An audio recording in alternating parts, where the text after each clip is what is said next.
全球最富有嘅學府哈佛大學，坐擁510億美金嘅校務基金，即係大約有4000億嘅港紙，卻喺2025年成為特朗普政府嘅眼中釘。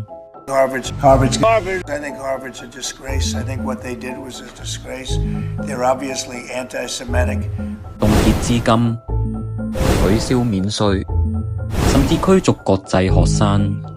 呢一場震驚全球嘅對決，表面係學術同埋政治衝突，實質其實係美國社會撕裂嘅終極縮影。究竟哈佛踩咗特朗普邊一條紅線？背後又隱藏住邊啲不為人知嘅新仇舊恨？喺呢一條影片，我會同大家一一拆解。其實所有事情發生嘅根源，就係雞同鴨講。You don't have the cards right now. You're gambling with World War III. 特朗普本身就係主張美國本土優先。From this day forward, it's going to be only America first. America first. 佢每次嘅演講都係吸引咗一班開卡車、飲啤酒、大胸嘅美國白人。呢一班美國人會同你講，我哋非常熱愛自由，係唔會因為任何小病毒令我哋戴上口罩。試問咁樣又點同全世界最高嘅學府哈佛主張自由民主嘅謙謙君子做朋友呢？而特朗普同哈佛之間嘅價值觀不同，就引發咗佢哋之間嘅連場交戰。以下我總結咗佢哋之間嘅4大矛盾： 1. 學術自由同埋政治立場。哈佛大學嘅教授多數都係主張自由民主，經常會公開批評特朗普政府嘅政策，咁樣令到哈佛成為咗保守派眼中嘅左派宣傳儀。特朗普多次喺社交媒體上面抨擊過哈佛嘅教授，認為佢哋嘅教學內容同埋課程都太過偏向自由主義，所以校風偏向自由民主嘅哈佛大學就成為咗保守派特朗普政府嘅眼中釘，亦都令哈佛成為咗保守派同埋學術界長期抗爭嘅焦點。第二個矛盾所在就係佢同中國嘅關係。哈佛被指同中國政府同埋機構有太過密切嘅學術合作，部分嘅保守派人士認為呢一個會構成國家，即係美國嘅安全隱患。國土安全部長洛姆亦都曾經公開批評哈佛，形容哈佛同埋中共係同聲同氣，會助長反美嘅情緒。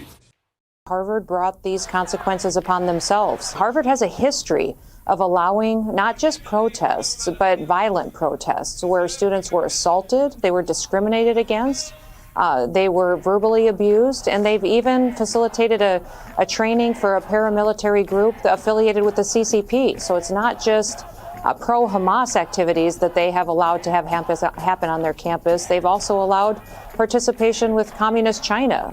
特朗普一向都同中國有貿易嘅摩擦，而哈佛就喺呢個時候同中國有咁親密嘅關係，咁樣亦都加深咗佢同埋特朗普之間嘅矛盾。第三點就係多元化政策嘅爭議。哈佛大學一向都積極推行多元、公平、包容嘅政策，致力促進種族同埋性別嘅平等。招生嘅時候會納入族裔佔比，呢一個積極平權嘅措施。目前有7000名嘅國際學生，佔學生總人數約1/4。呢一個舉動雖然立意善良，好似保障咗非裔同埋拉丁裔呢啲有色人種，但係對其他族裔嘅學生就好似一個反向嘅歧視。一直都俾保守派指控呢一個政策係歧視白人嘅，而特朗普政府更加因為咁樣去指控哈佛大學嘅招生政策違反咗聯邦嘅民權法。美国聯邦最高法院外，兩派人馬舉牌槓上對方，一派拿着膚色不等於多元的標語，另一派則拿着捍衛多元的看板，雙方在吵這件事。The 6-3 opinion written by Chief Justice John Roberts will now prohibit students from checking a box indicating their race. 所以由此可見，呢一個多元化嘅政策 DEI 係加深咗特朗普同埋哈佛之間嘅矛盾。第四個矛盾所在就係校園反猶太主義嘅爭議。自2023年以巴衝突升級以嚟，哈佛校園入面有唔少嘅親巴勒斯坦抗議活動，當中嘅活動亦都引發唔少嘅爭議。部分嘅抗議被指涉及反猶太主義，令到校方俾人批評咧，未能夠有效處理校園入面嘅反猶太風氣。而喺2023年嘅12月，當時哈佛嘅首位非裔校長蓋伊，因為喺國會聽證會上面對於反猶太言論嘅回應太過模糊，以致承受咗好大嘅輿論壓力。Does calling for the genocide of Jews violate Harvard's rules of bullying and harassment? Yes or no? It can be, depending on the context. It does not depend on the context. The answer is yes, and this is why you should resign. 最終亦都因為涉及學術論文嘅抄襲醜聞而下台。而有人認為，所謂嘅學術抄襲只係一個藉口，目的係要令佢落台。而呢一個校園反猶太主義嘅爭議，亦都加深咗哈佛同埋特朗普之間嘅矛盾，為日後佢哋嘅交戰埋下咗唔少嘅伏線。以上哈佛同埋特朗普之間嘅四大矛盾，包括哈佛主張左派自由思想、親近中方、推行多元化 DEI 政策，以及處理校園反猶太主義不力，就係呢四條火線引爆咗埋喺特朗普同埋哈佛之間嘅大炸彈。其實特朗普同埋哈佛嘅交戰並唔係今日先發生，所謂冰封三尺並非一日之寒，大家今日見到嘅只係冰山一角。而家等我同大家梳理一下呢條時間線。早喺2025年嘅4月3日，聯邦政府已經向哈佛施壓。喺以巴2023年10月嘅衝突，引發咗哈佛校園嘅抗爭，部分親巴勒斯坦嘅活動被指涉及反猶太言論。特朗普喺今年1月上任之後，就公開批評哈佛未能夠妥善處理，直指佢係反猶太嘅溫床。特朗普政府以打擊校園反猶太主義為理由，向哈佛提供一個長達5頁嘅要求清單，當中包括關閉多元化辦公室、清查國際學生、改革招生同埋課程嘅設置，亦都要對教授進行觀點多樣性嘅審查。但係哈佛就喺呢件事情上面拒絕配合，校長加伯亦都稱呢啲要求係違反咗學術嘅自由。結果哈佛就喺4月21日提出訴訟，控告政府違反美國憲法第1修正案。時間嚟到4月11日，聯邦政府亦都凍結咗哈佛大學22億美元嘅聯邦補助。特朗普政府以哈佛縱容反猶太主義為理由，火速咁樣凍結咗佢22億美元嘅補助。呢一個舉動影響咗哈佛唔少嘅研究項目，但係哈佛亦都因為咁樣宣布咗削減預算。校長加伯更加自願減薪25%，直至2026年嘅6月，而部分嘅哈佛高層亦都跟隨。